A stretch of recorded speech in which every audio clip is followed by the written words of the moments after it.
ನಮಸ್ಕಾರ ಟ್ರೇಡರ್ಸ್. ಇದುವರೆಗೂ stock market related ಬಗ್ಗೆ ಪ್ರತಿಯೊಂದು ವಿಡಿಯೋನ ನೋಡಿದ್ದೀರಾ.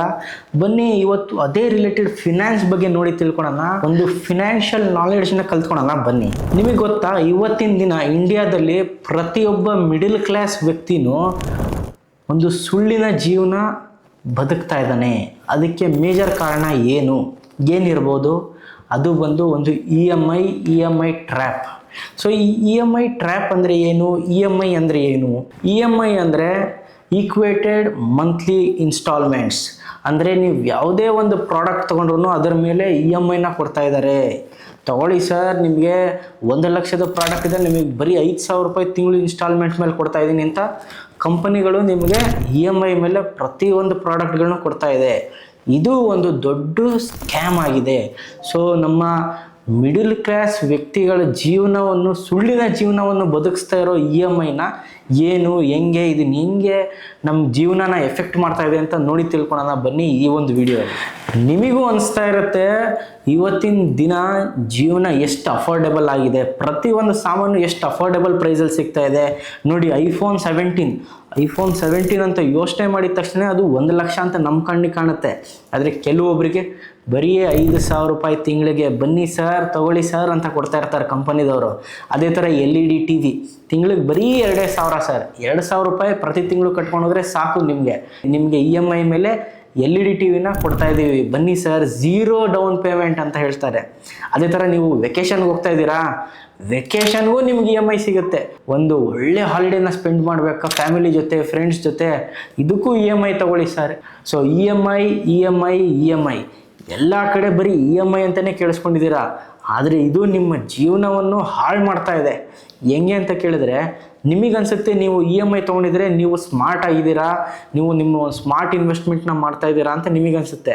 ಅದೇ ಥರ ಬ್ಯಾಂಕ್ ಅವರು ನಿಮಗೆ ಸಾಲ ಕೊಡ್ತಾ ಇರ್ತಾರಲ್ಲ, ಅವ್ರಿಗನ್ಸುತ್ತೆ ನೀವು ಶ್ರೀಮಂತರು, ನಿಮ್ಮ ಸಂಬಳ ಇಷ್ಟಿದೆ, ಇದರಲ್ಲಿ ಇಷ್ಟು % ನೀವು ಕೊಡ್ತಾ ಇದ್ದೀರಾ ಅಂತ ಅವ್ರಿಗನ್ಸುತ್ತೆ.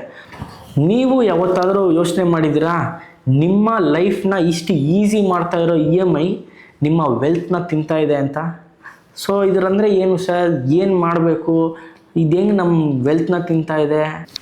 ಇದನ್ನು ಸಿಂಪಲ್ಲಾಗಿ ಇ ಎಮ್ ಐ ಟ್ರ್ಯಾಪ್ ಬಗ್ಗೆ ಮಾತಾಡ್ಕೊಂಡು ತಿಳ್ಕೊಳ್ಳೋಣ ಬನ್ನಿ. ಈ ಒಂದು ಇ ಎಮ್ ಐ ಟ್ರ್ಯಾಪು ಒಬ್ಬ ಮಿಡಲ್ ಕ್ಲಾಸ್ ವ್ಯಕ್ತಿನ ಶ್ರೀಮಂತರಾಗೋದ್ರಿಂದ ತಡೆಯುತ್ತೆ. ಅಂದರೆ ನೀವು ಕೂಡ ಒಂದು ಇ ಎಮ್ ಐ ಸಿಸ್ಟಮಲ್ಲಿ ಸಿಗಾಕೊಂಡಿದ್ರೆ ನೀವು ಕೂಡ ಶ್ರೀಮಂತರು ಬೇಗ ಆಗೋದಕ್ಕೆ ಸಾಧ್ಯ ಇಲ್ಲ. ಯಾಕಂತ ಕೇಳಿದರೆ ನೀವು ದುಡ್ದಿದ್ದೆಲ್ಲ ಇ ಎಮ್ ಐಗಳಲ್ಲೇ ಹೋಗ್ತಾ ಇರುತ್ತೆ. ಸೊ ಏನಕ್ಕೆ ನಾವು ಇ ಎಮ್ ಐ ಸ್ಕ್ಯಾಮ್ಗಳಿಗೆ ಸಿಗಾಕೋತೀವಿ? ಯೋಚನೆ ಮಾಡಿ, ಒಂದು ಕಂಪನಿ ನಿಮಗೆ 1,00,000 ರೂಪಾಯಿ ಕೇಳುತ್ತೆ ಒಂದು ಐಫೋನೋ ಅಥವಾ ಒಂದು ಫೋನೋ ಅಥವಾ ಒಂದು ಲ್ಯಾಪ್ಟಾಪ್ನೋ ಖರೀದಿ ಮಾಡೋದಕ್ಕೆ. ಆವಾಗ ನೀವು 10ರಿಂದ 100 ಸತಿ ಯೋಚನೆ ಮಾಡ್ತೀರಾ. ಸೊ ಅದೇ ಕಂಪನಿ ನಿಮಗೆ ಕೇವಲ 3,000 ರೂಪಾಯಿ ಕೊಡಿ ಸಾಕು, ಪ್ರತಿ ತಿಂಗಳು 3,000 ರೂಪಾಯಿ ಕಟ್ಟಿದ್ರೆ ನಿಮಗೆ ಆ ಪ್ರಾಡಕ್ಟ್ನ ಕೊಡ್ತೀವಿ ಅಂದರೆ ನೀವು ಅಷ್ಟು ಸತಿ ಯೋಚನೆ ಮಾಡ್ತೀರಾ? ಆ 3,000 ರೂಪಾಯಿನ ಏನೋ ಒಂದು ಮಾಡಿ ಹೊಂಚ್ಬಿಡ್ತೀನಪ್ಪ, ಸದ್ಯಕ್ಕೆ ನನಗೆ ಈ ಪ್ರಾಡಕ್ಟ್ ಸಿಗುತ್ತಲ್ಲ, ಸೊಸೈಟಿಯಲ್ಲಿ ನಾನು ಕೂಡ ನನ್ನ ಒಂದು ಲೆವೆಲ್ನ ಮೇಂಟೈನ್ ಮಾಡ್ತೀನಿ, ನನ್ನ ಹತ್ರನೂ ಇಷ್ಟು ದುಡ್ಡಿದೆ ಅಂತ ನಾನು ತೋರಿಸ್ಕೊತೀನಿ. ಸೊ ಈ ತೋರಿಕೆ ಜೀವನ ಮಾಡ್ಕೊಳ್ತಾ ಇರೋರು ಖಂಡಿತವಾಗ್ಲೂ ಶ್ರೀಮಂತರಾಗೋದಕ್ಕೆ ಸಾಧ್ಯತೆ ಇಲ್ಲ. ಏನಕ್ಕೆ ಅಂತ ಕೇಳಿದ್ರೆ ಅವರು ಜನರ ಮೇಲೆ ಡಿಪೆಂಡ್. ಇವಾಗ ಜನರು ನನ್ನ ಹತ್ರ ಐಫೋನ್ ಇದೆ ಅಂತ ಕೇಳಿದ್ರೆ ನನ್ನ ಲೆವೆಲ್ಲೇ ಬೇರೆ, ನನ್ನ ಹತ್ರ ಈ iMac ಲ್ಯಾಪ್ಟಾಪ್ ಇತ್ತು ಅಂದರೆ ನನ್ನ ಲೆವೆಲ್ಲೇ ಬೇರೆ, ನನ್ನ ಹತ್ರ ಸ್ಯಾಮ್ಸಂಗ್ ಫೋನ್ ಬಂದ್ಬಿಟ್ರೆ ಅಯ್ಯೋ ನಿನ್ನ ಹತ್ರನೂ ಸ್ಯಾಮ್ಸಂಗ್ ಫೋನ್ ಇದೆಯಲ್ಲಪ್ಪ, ಈ ಒಂದು ಮನೋಭಾವದಿಂದ ಯೋಚನೆ ಮಾಡೋರು ಖಂಡಿತವಾಗ್ಲೂ ಸ್ಟಾಕ್ ಮಾರ್ಕೆಟಲ್ಲಾಗಲಿ ಅವರು ಶ್ರೀಮಂತರಾಗೋದಕ್ಕೆ ತುಂಬ ಕಷ್ಟ ಇದೆ. ಸೊ ಒಂದು ಸಿಂಪಲ್ ಉದಾಹರಣೆಯಿಂದ ಒಂದು ಡಿಫ್ರೆನ್ಸ್ನ ನೋಡೋಣ. ನೀವು ಒಂದು ಪ್ರಾಡಕ್ಟ್, ಅದೇ 1,00,000 ಪ್ರಾಡಕ್ಟ್ನ ನೀವು ಫೋನ್ ಆಗಲಿ ಲ್ಯಾಪ್ಟಾಪ್ ಆಗಲಿ ನೀವು ಕ್ಯಾಶಲ್ಲಿ ತೊಗೊಳ್ತಾ ಇರೋದ್ರಿಂದ ಅಥವಾ ನೀವು ಇ ಎಮ್ ಐಲಿ ತೊಗೊಳ್ತಾ ಇರೋದ್ರಿಂದ ಎಷ್ಟು ಡಿಫ್ರೆನ್ಸ್ ಬರುತ್ತೆ ಅಂತ ನೋಡಿ ತಿಳ್ಕೊಳ್ಳೋಣ. ಇವಾಗ ಅದೇ 1,00,000 ಪ್ರಾಡಕ್ಟು ನೀವು ಕ್ಯಾಶಲ್ಲಿ ಕೊಡ್ತಾ ಇದ್ದಾರೆ, ನಿಮಗೆ ಕ್ಯಾಶ್ ಡಿಸ್ಕೌಂಟ್ ಕೊಡ್ತಾನೆ 5,000 ರೂಪಾಯಿ. ಆನ್ ಆ್ಯಾವ್ರೇಜ್ ಒಂದು ಎಕ್ಸಾಂಪಲ್ನ ಕೊಡ್ತಾ ಇದೀವಿ ಅಷ್ಟೇ. ಸೊ ಇವಾಗ 1,00,000 ರೂಪಾಯಿ ಇರೋ ಪ್ರಾಡಕ್ಟು ನಿಮಗೆ ಕೇವಲ 95,000 ರೂಪಾಯಿಗೆ ಸಿಗುತ್ತೆ. ಆದರೆ ಅದೇ ನಿಮ್ಮ ಹತ್ರ 1,00,000 ಪ್ರಾಡಕ್ಟು ನೀವು ಇ ಎಮ್ ಐಯಲ್ಲಿ ಹೋಗ್ತಾ ಇದ್ದರೆ ನೀವು ಇ ಎಮ್ ಐಯಲ್ಲಿ 1,00,000 ರೂಪಾಯಿ ಕಟ್ಟಬೇಕು, ಅಲ್ಲಿ ನಿಮಗೆ ಡಿಸ್ಕೌಂಟ್ ಸಿಗೋದಿಲ್ಲ. ಎರಡನೇ ಪಾಯಿಂಟ್, ಅಲ್ಲಿ ನಿಮಗೆ ಪ್ರೊಸೆಸಿಂಗ್ ಫೀ ಅಂತ ಹಾಕ್ತಾರೆ. ಸೊ 1,00,000 ಪ್ರಾಡಕ್ಟ್ಗೆ ಆಲ್ಮೋಸ್ಟ್ ನಿಮಗೆ 1,500 ರೂಪಾಯಿಂದ 2,000 ರೂಪಾಯಿ ಪ್ರೊಸೆಸಿಂಗ್ ಫೀ ಬೀಳುತ್ತೆ. ಅಂದರೆ ನಿಮಗೆ ಕ್ಯಾಶಲ್ಲಿ ತಗೊತಾ ಇರೋ 95,000 ರೂಪಾಯಿಗೆ ಸಿಗೋ ಪ್ರಾಡಕ್ಟ್ನ ನೀವು EMIಯಲ್ಲಿ 1,02,000 ರೂಪಾಯಿ ಕೊಟ್ಟು ತೊಗೊತಾ ಇದ್ದೀರಾ. ಅಂದರೆ ನೀವು ಆಲ್ಮೋಸ್ಟ್ 7,000 ರೂಪಾಯಿ ಜಾಸ್ತಿ ಕೊಟ್ಟು ಈ ಒಂದು ಪ್ರಾಡಕ್ಟ್ನ ಕೊಡ್ತಾ ಇದ್ದೀರಾ. ಸೊ ಆಲ್ಮೋಸ್ಟ್ ನೀವು 7,000 ರೂಪಾಯಿ ಜಾಸ್ತಿ ಕೊಟ್ಟು ಈ ಒಂದು ಪ್ರಾಡಕ್ಟ್ನ ತಗೊಳ್ತಾ ಇದ್ದೀರಾ. ಬರೀ 7,000 ರೂಪಾಯಿ ಜಾಸ್ತಿ ಅಂತ ಅನ್ಕೊಂಡಿದ್ದೀರಾ. ಇದರಿಂದ ನಿಮಗೂ ಕೂಡ ಕೆಲವು ನಿಮಿಷಗಳು ನಾನು ಒಂದು ರಿಚ್ ಲ್ಯಾವಿಶ್ ಲೈಫ್ನ ಲೀಡ್ ಮಾಡ್ತಾ ಇದ್ದೀನಿ ಅಂತ ನಿಮಗೂ ಅನಿಸಿರುತ್ತೆ. ಸೊ ಬರೀ 7,000 ರೂಪಾಯಿ ಜಾಸ್ತಿ ಅಲ್ವಾ, ಹೆಂಗಾದ್ರೂ ಮಾಡಿ ಆಮೇಲೆ ದುಡ್ಕೊಂಡ್ರೆ ಆಯಿತು ಅಂತ ಯೋಚನೆ ಮಾಡ್ತಾ ಇರ್ತೀರಾ. ಇದರಿಂದ ನಿಮಗೆ ಕೆಲವು ನಿಮಿಷಗಳು ಮಾತ್ರ ನಾನು ಒಂದು ಲ್ಯಾವಿಶ್ ಲೈಫ್ನ ಲೀಡ್ ಮಾಡ್ತಾ ಇದ್ದೀನಿ ಅಂತ ಯೋಚನೆ ಬರುತ್ತೆ.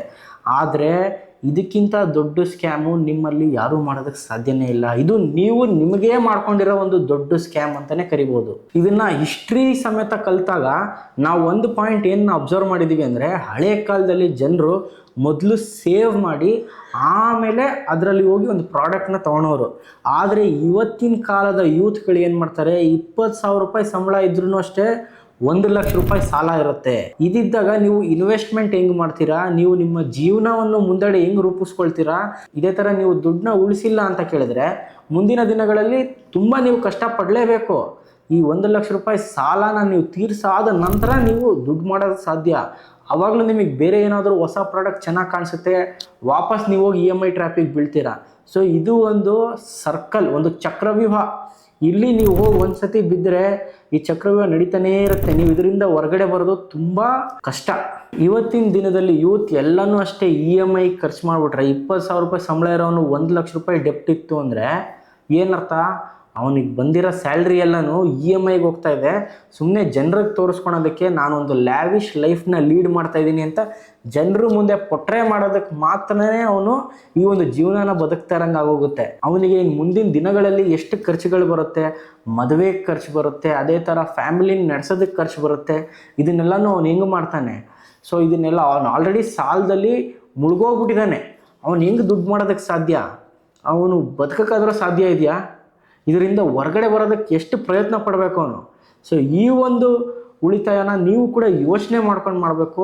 ಸೊ ಇದೇ ಥರ ನೀವು ಕೂಡ ಒಂದು ಪ್ರಾಡಕ್ಟ್ನ ತೊಗೊಳಕ್ಕಿಂತ ಮುಂಚೆ ಒಂದು 24ರಿಂದ 48 ಅವರ್ ಯೋಚನೆ ಮಾಡಬೇಕು. ಈ ಒಂದು ಪ್ರಾಡಕ್ಟ್ ನಾನು ಉಪಯೋಗಿಸ್ತೀನಾ, ಇದು ನನಗೆ ಬಾಳಿಕೆ ಬರುತ್ತಾ, ನಾನು ಇನ್ವೆಸ್ಟ್ಮೆಂಟ್ ಮಾಡೋದ್ರಿಂದ ಇದಕ್ಕೆ ನಾನು ಲಾಭ ಮಾಡೋ ಸಾಧ್ಯತೆಗಳಿದೆಯಾ, ಇದನ್ನು ಯೋಚನೆ ಮಾಡಬೇಕು. ಇದನ್ನು ಒಂದು ಎಕ್ಸಾಂಪಲ್ ಮೂಲಕ ನೋಡಿ ತಿಳ್ಕೊಳ್ಳೋಣ. ದುಡ್ಡು ಅನ್ನೋದು ಪ್ರತಿಯೊಬ್ಬರಿಗೂ ಮುಖ್ಯ ಇರುತ್ತೆ ಅಲ್ವಾ.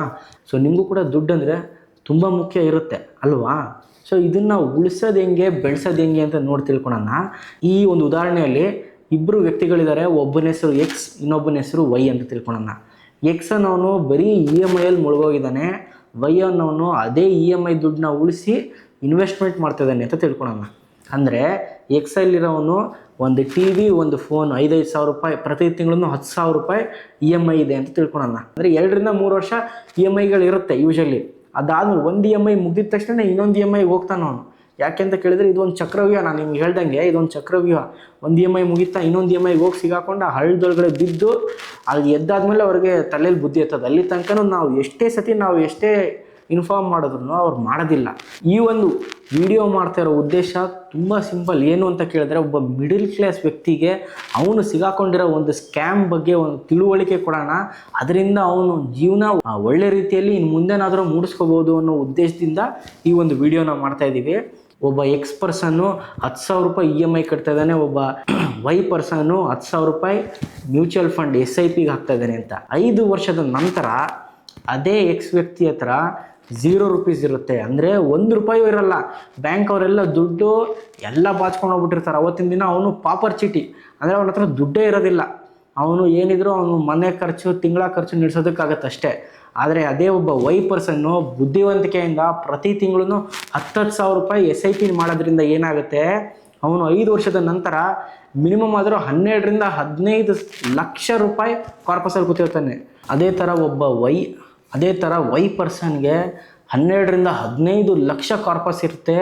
ಅವನು ಬರೀ ಕೇವಲ 10,000 ರೂಪಾಯಿ ಪ್ರತಿ ತಿಂಗಳನ್ನು SIP ಮೂಲಕ 5 ವರ್ಷಕ್ಕೆ ಹೂಡಿಕೆ ಮಾಡಿರೋದ್ರಿಂದ ಇವಾಗ ನಿಜವಾದ ವಿನ್ನರ್ ಯಾರು ಅಂತ ನೀವು ಕೂಡ ಯೋಚನೆ ಮಾಡಿ ಕಮೆಂಟ್ ಸೆಕ್ಷನಲ್ಲಿ ತಿಳಿಸಿ.